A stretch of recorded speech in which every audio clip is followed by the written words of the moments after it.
AC ರೂಮಲ್ಲಿರೋ ನಿಮ್ಮಂತರಿಗೆ ಬಿಸಿಲಲ್ಲಿರೋ ನಮ್ಮ ಕಾಸ್ಟಿಗೆ ಹೆಂಗ್ ಗೊತ್ತಾಗ್ಬೇಕು? ಯಾಕೆ ತಾತ ಏನ್ ಗೊತ್ತಾಗ್ಬೇಕು? ಹಂಗಾದ್ರೆ ಈರುಳ್ಳಿ ಕೆಜಿಗೆ ಎಷ್ಟು ಹೇಳು? 1 ಕೆಜಿಗೆ 25 ರೂಪಾಯಿ. 100 ರೂಪಾಯಿ ಕೊಟ್ರೆ 5 ಕೆಜಿ ಕೊಡ್ತಾರೆ. ಟಿವಿಲ್ ನೋಡ್ದ ಟೊಮೊಟೊ ರೇಟು 30 ರೂಪಾಯಿ. ಅಕ್ಕಿ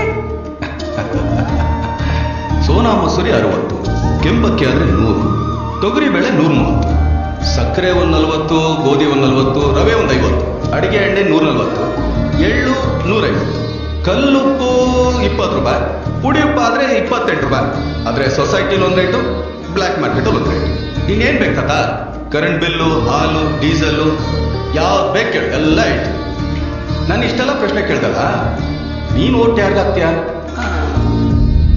ಹಿಂದಿನ ದಿನ ರಾತ್ರಿ ಯಾವ ಪಕ್ಷದವ್ರು ಜಾಸ್ತಿ ದುಡ್ಡು ಕೊಡ್ತಾರೋ ಅವ್ರಿಗೆ ತಾನೇ ನೀನು ಓಟ್ ಹಾಕ್ತೀಯ.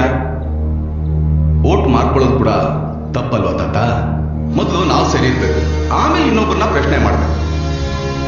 ಜನ ಸರಿ ಇದ್ರೆ ನಾಯಕರು ಸರಿ ಇರ್ತಾರೆ, ನಾಯಕರು ಸರಿ ಇದ್ರೆ ಇಡೀ ನಾಡೇ ಚೆನ್ನಾಗಿರುತ್ತೆ. ಬರ್ಲಾ ತಾತ?